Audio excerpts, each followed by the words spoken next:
Hello guys, welcome to the mental tricks. तो आज हम आप लोगों के लिए लाए हैं एक बहुत ही अच्छा टॉपिक, प्रोटीन एनर्जी माल न्यूट्रिशन।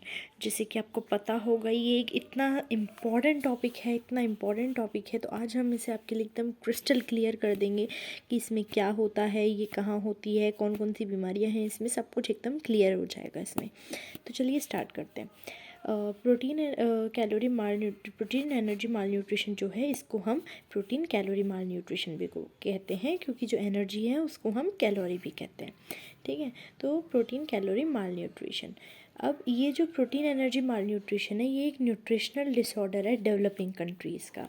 ठीक है, ये किस किस में ज़्यादातर मिलती है? ये इन्फेंट्स और प्री स्कूल चिल्ड्रंस में ज़्यादातर देखने को मिलती है। अभी ये जो प्रोटीन एनर्जी माल न्यूट्रिशन है, ये दो फॉर्म्स में होती है, एक मेरास्मस, एक क्वाशिरकोर। ठीक है, ये दो फॉर्म्स में होती हैं। तो स्टार्ट करते हैं। जैसे मेरास्मस, अब मेरास्मस से पहले स्टार्ट करते हैं मेरास्मस, और फिर उसके बाद हम देखेंगे क्वाशिरकोर। तो मरासमस में आ जाता है। मरासमस का मतलब क्या होता है? मरासमस मतलब वेस्ट। ठीक है, ये ज़्यादातर किस वजह से होती है? Deficiency of calories. ऐसे याद रखिएगा आप, MC। तो मरासमस होती है कैलोरीज की वजह से। ठीक है, याद रखिएगा MC। It cause due too early weaning and repeated infection. मतलब अगर जो छोटा बेबी होता है वो अगर मम्मा का दूध जल्दी पीना छोड़ देता है पीना, तो उसकी वजह से ये मेरास्मस होता है। और बहुत बार बार इन्फेक्शन हो रहा है। एक तो अर्ली वीनिंग हो गई, उसने बहुत जल्दी दूध पीना छोड़ दिया, और दूसरा रिपीटेड इन्फेक्शन बार बार हो रहा है उससे, उसकी वजह से मेरास्मस होता है। फिर सिम्टम्स, अब इसके सिम्टम्स क्या क्या हो जाएंगे? एक तो ग्रोथ रिटार्डेशन, फिर मसल वेस्टिंग, अनीमिया हो जाएगा, वीकनेस हो जाएगी। फिर चाइल्ड जो होगा वो इरिटेबल होगा और फ्रेटफुल होगा। चाइल्ड को बहुत ज़्यादा इरिटेबिलिटी, बहुत ज़्यादा चिड़चिड़ापन होगा।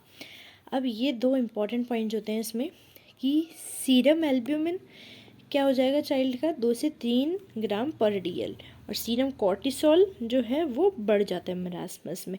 अब अपन क्वाशिरकोर देखेंगे। क्वाशिरकोर में, जैसे मैं पहले एक बार आपको ऐसे बता देती हूँ, क्वाशिरकोर में जो सीरम एल्ब्यूमिन लेवल जो होगा क्वाशिरकोर में, वो 2 ग्राम पर DL से कम आएगा। इसमें 2 से 3 ग्राम था, उसमें 2 ग्राम पर DL से कम आएगा। और जो सीरम कॉर्टिसोल लेवल है वो उसमें डिक्रीज़ हो जाएगा। ये इम्पॉर्टेंट फ़र्क है। ठीक है, और उसमें डेफिशिएंसी किसकी वजह से होगी? प्रोटीन की वजह से। इसमें कैलोरी की वजह से हो रही थी। ठीक है, तो स्टार्ट करते हैं। तो अब आ जाता है क्वाशिरकोर के ऊपर। अब क्वाशिरकोर में जो होता है चाइल्ड, क्वाशिरकोर बीमारी तब होती है जब एक बेबी ऑलरेडी हो चुका है और उसके बाद दूसरा बेबी आया है, उस बेबी को होती है, यानी जो दूसरा बेबी आया है ना, उस बेबी को होती है क्वाशिरकोर डिजीज़। तो क्वाशिरकोर जो डिजीज़ होती है उसमें क्या होता है? प्रोटीन की डेफिशिएंसी। पहले मैंने बताया था ना, उसमें कैलोरी की डेफिशिएंसी थी और इसमें प्रोटीन की डेफिशिएंसी होती है। अब ये क्यों होती है? ये अगर आफ्टर वीनिंग, अगर हमने बेबी को स्टार्ची डाइट दे दी तब, और उसमें क्या था? अर्ली वीनिंग हो गई, और इसमें आफ्टर वीनिंग स्टार्ची डाइट अगर दे दिए बेबी को, तो हो जाती है ये। And it is also precipitated bye acute infection. ठीक है, अब और सिम्टम्स क्या हैं इसके?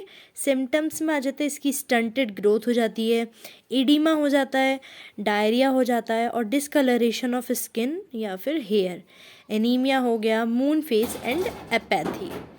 चाइल्ड जो है वो लिथार्जिक और एपेथेटिक हो गया। चाइल्ड क्या हो गया? लिथार्जिक और एपेथेटिक। अब सीरम एल्ब्यूमिन लेवल चाइल्ड का 2 ग्राम पर DL से भी कम हो गया, और सीरम कॉर्टिसोल लेवल जो है वो डिक्रीज़ हो जाता है क्वाशिरकोर में। तो इसी के साथ हमारा प्रोटीन एनर्जी माल न्यूट्रिशन ख़त्म होता है। तो अगर आपको इससे रिलेटेड कोई भी डाउट हो तो आप हमें कमेंट सेक्शन में पूछ सकते हैं। Thank you.